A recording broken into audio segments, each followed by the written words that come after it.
CPB মানে আওয়ামী লীগ, সেনাপ্রধান ওয়াকারুজ্জামান মানে কিন্তু আওয়ামী লীগ, নৌবাহিনীর প্রধান, বিমান বাহিনীর প্রধান মানেই কিন্তু আওয়ামী লীগ, বাসদ মানে আওয়ামী লীগ, প্রথম আলো, ডেইলি স্টার মানে কিন্তু আওয়ামী লীগ। শুরু করি প্রিয় বন্ধুরা। এই যে ধরেন বাংলাদেশে একটি কিন্তু হৈ হুল্লোড় চলছে। উপদেষ্টা মাহফুজ আলম কিন্তু জামায়াত ইসলামের বিচার চেয়েছে, ৭১ ইস্যুতে সমাধান চেয়েছে, তাদের অবস্থান পরিষ্কার করতে হবে, পাকিস্তান পন্থা বাদ দিতে হবে। ৩টি পয়েন্ট: ৭১ ইস্যুতে জামাতের অবস্থান, পাকিস্তান পন্থা বাদ দেওয়া এবং ৭১-এর গণহত্যার বিচার। ৩টি যদি ব্যাখ্যা দিয়ে দিত মাহফুজ আলম তাহলে অনেক ভালো হতো। যাই হোক, আমরা আগে মাহফুজ আলমের ব্যাপারে বলে নেই। মাহফুজ আলম খুব বেশি অপরাধ করছে এটা ভাবার কোনো কারণ নেই। সে মোটেও কোনো অপরাধ করে নাই। আমাকে গালি দেবার আগে অথবা আমার উপরে বিরূপ ধারণা করার আগে পুরো ভিডিওটি আশা করি শুনবেন। মাহফুজ আলম আঞ্চলিকতার কথা আর বললাম না, কোন এলাকায় তার বাড়ি এটা অনেকেই জানেন, কিন্তু তিনি ঢাকা ইউনিভার্সিটিতে পড়েছেন, মাদ্রাসায় পড়তেন। মাদ্রাসায় পড়াকালীন সময়ে ঢাকা ইউনিভার্সিটির পড়াকালীন সময়ে তার সংগঠন ছাত্র শিবির তাকে কম্পিউটার দিয়েছে, ল্যাপটপ দিয়েছে। ঢাকা ইউনিভার্সিটি এসেছেন, তিনি সাথী হয়েছেন। সাথী মানে শপথের কর্মী, একেবারে ছোট বিষয় না। অনেক বই পড়তে হয়, অনেক পরীক্ষা দিতে হয়, সেই পর্যন্ত গিয়েছেন।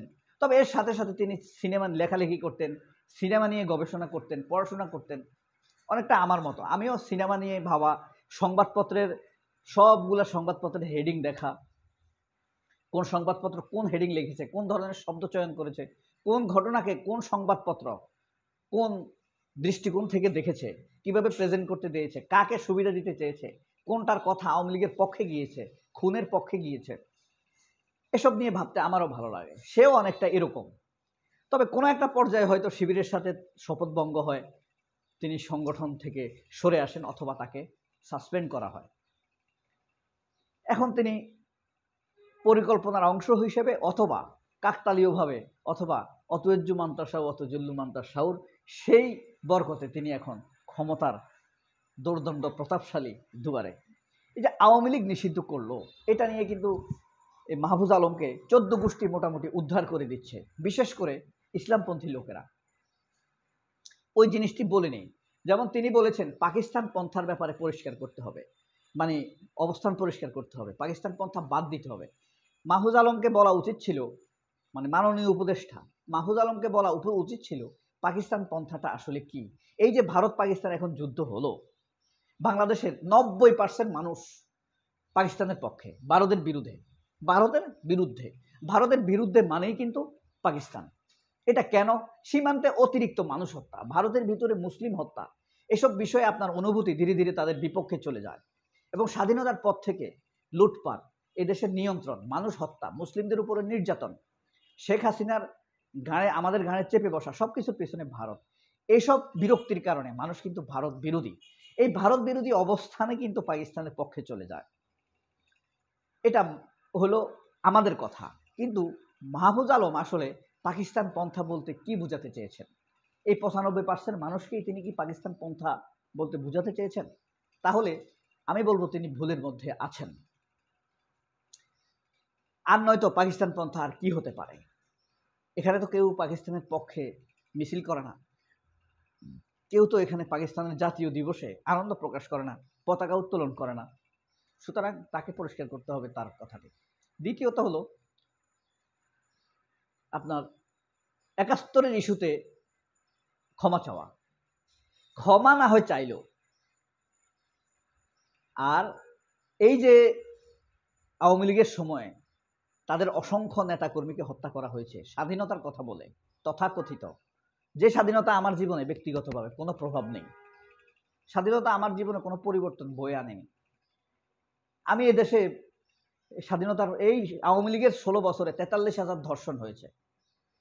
তাহলে আপনার স্বাধীনতার সাথে পার্থক্য কোথায়? আর আগের সাথে এখনকার পার্থক্য কোথায়? আওয়ামী লীগ সরকার যে লুটপাট করেছে, টাকা লুট করে বাইরে পাচার করেছে, পাকিস্তান আমলে কি কেউ এমন করতো? তাহলে আপনার পার্থক্য দেখাবেন কোথায়? আচ্ছা, যাই হোক, এই যে আপনার ধরেন এরপরে আসছে পাকিস্তান পন্থা চলবে না, ৭১ ইস্যুতে ক্ষমা চাওয়া, গণহত্যার বিচার। বাংলাদেশের কোনো ইসলামিক দল ৭১-এ কোনো গণহত্যার সাথে যুক্ত ছিল না, কোনো সিভিলিয়ান গণহত্যার সাথে যুক্ত ছিল না। মাহফুজ আহমেদকে যদি এটা বলতে হয় যে গণহত্যার বিচার করতে হবে ইসলামিক দলগুলো, তাহলে অবশ্যই ওই যে পাকিস্তান ফেরত নেওয়া হয়েছে ১৭৫ জন সেনা সদস্য পাকিস্তানের, ১৭৯ জন, 4 জনকে বাদ দিয়ে ১৭৫ জন, তাদের বিচার করতে হবে। মাহফুজকে এটা স্পষ্ট করতে হবে, এটা জানতে হবে, বুঝতে হবে। হয়তো রাগের ক্ষোভের ক্ষেত্রে বলতে গিয়ে এটা খেয়াল ছিল না। এখন কথা হলো, মাহফুজের নামে গরু জবাই হলো, মাহফুজের 14 গোষ্ঠী উদ্ধার করছে ইসলামপন্থী, কিছু কিছু ইসলামপন্থী। এটা নিয়ে মাহফুজের ভিতরে কি ক্ষোভ আছে কিনা? না, এটাকে আমি মাহফুজ খুব বেশি অপরাধ করেনি। কেন করেনি? ধরেন 2 ভাই ঝগড়া হয়েছে, সৎ ভাই, 2 সৎ ভাই ঝগড়া হয়েছে, ভেরি এলিগেন্ট, ছোট কোনো এক ভাই এই বিচারটাকে চেয়ারম্যান সাহেবের কাছে যাইতে দেয় নাই, মেম্বরের কাছে যাইতে দেয় নাই, এলাকার মাতব্বরের কাছে যাইতে দেয় নাই।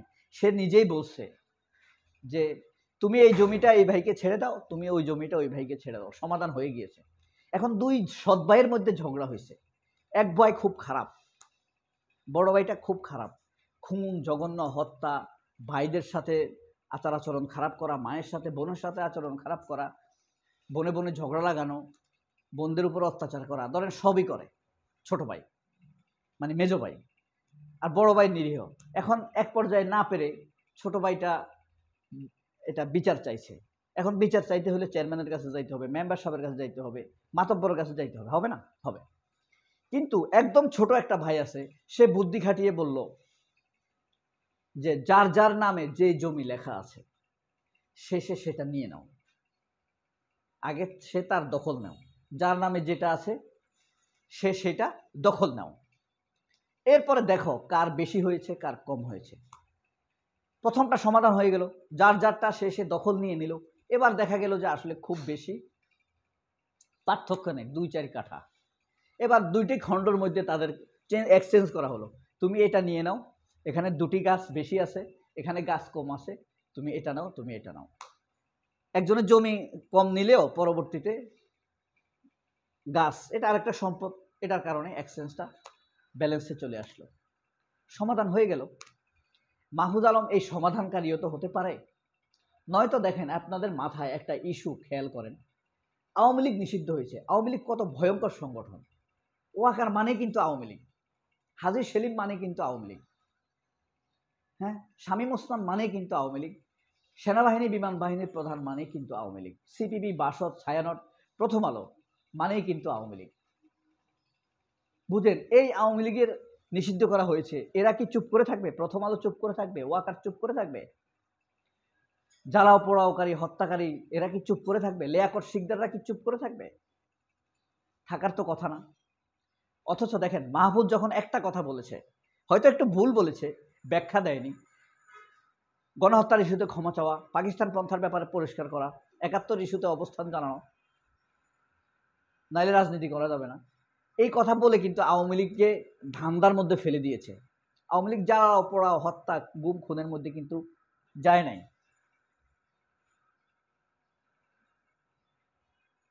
সেদিকে অগ্রসর হয় না। এটা কিন্তু একটি বড় বিষয়। ঘটনাটা এটাও হতে পারে, ধরেন এখন আওয়ামী লীগের যে পক্ষে বলবে সেও জামায়াতের লোক, জামায়াতের যে বিরোধিতা করবে সেও জামায়াতের লোক, সবগুলো লোকগুলাতে যদি সে জামায়াত লোক সেট করতে পারে, এর চাইতে সাফল্য আর কোথায়? আমি তো মনে করি এটা জামায়াত ইসলামের একটা সাফল্য, যে নাকি জামায়াতের বিচার চাইবে সেও জামাত, যে আওয়ামী লীগের বিচারের জন্য, নিষিদ্ধের জন্য কাজ করবে সেও জামাত। আবার এর বিপরীত দিক দিয়েও আছে, বিপরীত দিকেও অনেক কথা আছে। যেমন হাসনাত আব্দুল্লাহ নাহিদ ইসলামকে আগামী দিনের প্রধানমন্ত্রী বলে ফেসবুকে স্ট্যাটাস দিয়েছেন জন্মদিনে, এটার জন্য মাহফুজ আলম ক্ষুব্ধ, রাগান্বিত। হতে পারে না যে আমার কথা কেন বললো না, নাহিদ ইসলামের কথা কেন বললো? হাসনাত আব্দুল্লাহর উপরে ক্ষোভ থেকে এটা হতে পারে না? হাসনাত আব্দুল্লাহ আওয়ামী লীগ নিষিদ্ধ করেছে, এখন হাসনাত আব্দুল্লাহকে দল থেকে বাদ দেওয়ার জন্য এটা তো চিন্তা করতেই পারে। যদি একটু হিংসা আসে, মাহফুজ আলমের মনে কি হিংসা আসতে পারে না? সে তো মানুষ, হিংসা আসতেই পারে। শয়তান ওয়াসওয়াসা দিতেই পারে। কুল আউযু বিরাব্বিন নাস মালিকিন নাস মিন শাররিল ওয়াসওয়াসিল খান্নাস। খান্নাস তো আপনাকে ওয়াসওয়াসা দিবেই, মাহফুজ আলমকেও ওয়াসওয়াসা দিতে পারে। সেটাও হতে পারে, হিংসার কারণেও হতে পারে। তবে হ্যাঁ, এটা তো আর পরিচয় মুছে যাওয়া যাবে না, সে যে একজন জামায়াতের লোক। ভারত তো তাকে রীতিমতো হিজবুত তাহরির বলে, আনন্দবাজার। তারপরে রাজসভার সাংবাদিক খালিদ মহিউদ্দিন, তাকে তো হিজবুত তাহরির বলে। সবাই অনেক ভালো থাকবেন। কুল ইট। আসসালামু আলাইকুম।